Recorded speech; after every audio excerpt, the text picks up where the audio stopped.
Hi, I'm Dr. Todd Lizon from Lifestyle Integration. Today in this video I'm going to be speaking to you about the importance of balance.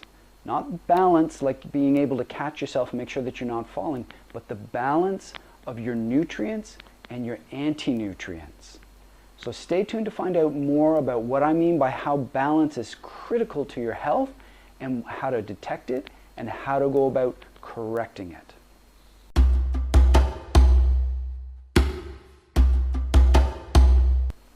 I get a lot of people coming into my office and clinic that talk to me about the deficiency problems that they have. Some of them talk about the problems with an excess of a mineral or a chemical, things like copper excesses. And others, they know that they're quite toxic and that they've got toxicity problems that are creating their health problems. But what a lot of them are forgetting and overlooking is the importance of balance. You see, minerals, when they're in excess, have to create a deficiency somewhere else. And if something is deficient, then there's going to be an excess of something else. And I need to explain that. What we have to understand is that the minerals are in relationships. Take, for example, a well-known relationship, and that's between zinc and copper. Now, what ends up happening in a lot of people is that the copper levels in the tissues become excessive. And when the copper levels in the tissue become excessive, that creates a zinc deficiency state. It actually means that you can have normal levels of zinc, and this is common, but if you have excessive amounts of copper in the tissue where you need the zinc, you'll still show zinc deficiencies. That's the balance that I'm talking about. Now, you've got naturally occurring relationships like zinc and copper, but we also have other issues that come around when it comes to toxicity and things like toxic metals. Now, we know when you look at the periodic table of the elements over here that you can see things like zinc, mercury, and cadmium are all stacked one on top of the other.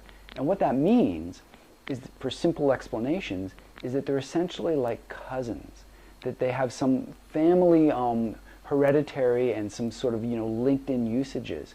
And for the sake of this purpose, the mercury will block the zinc function. So again, you can have all the zinc that you could possibly need, but if the mercury is there, you can't use the zinc, and you'll have a deficiency problem when it comes to zinc. Now, there's other toxic metals that do the same thing. Cadmium will block things like zinc, as I've mentioned, as well as magnesium. Lead is well known to block calcium, but it also blocks iron.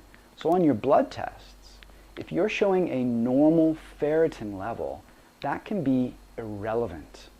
Because if you've got enough lead in your system, that will block your ability to use the iron, and you will show iron deficiency despite blood tests showing normal.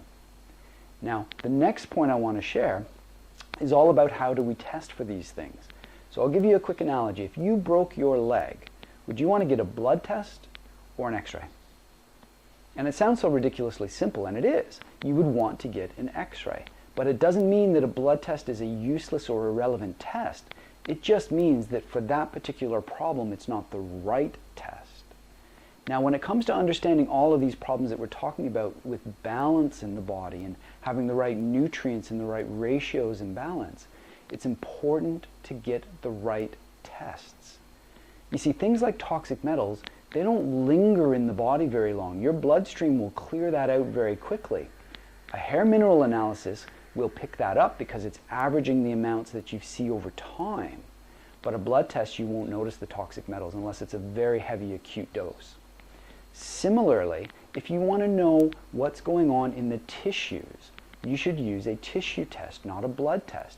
See, biochemistry and all the things that I'm talking about when it comes to health, that's your biochemistry. Biochemistry occurs in the tissues, not in the bloodstream as a general rule. Of course, there's biochemistry in the bloodstream, but the health problems is happening in the tissues. You want a tissue test. And that's why the hair mineral analysis can be so relevant. You want to look for your deficiencies and your excesses and your toxic metals.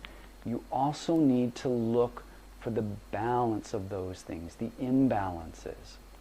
So there you have it. That's what I wanted to share with you. The tissue testing is probably one of the better ways to go about looking for these imbalances.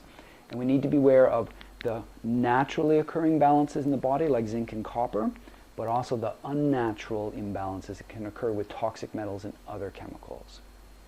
For more information like this, hit the subscribe button on this YouTube channel. We'll share these videos on a very regular basis, or always feel free to email us at info@lifestyleintegration.com.au. Until next time, keep well.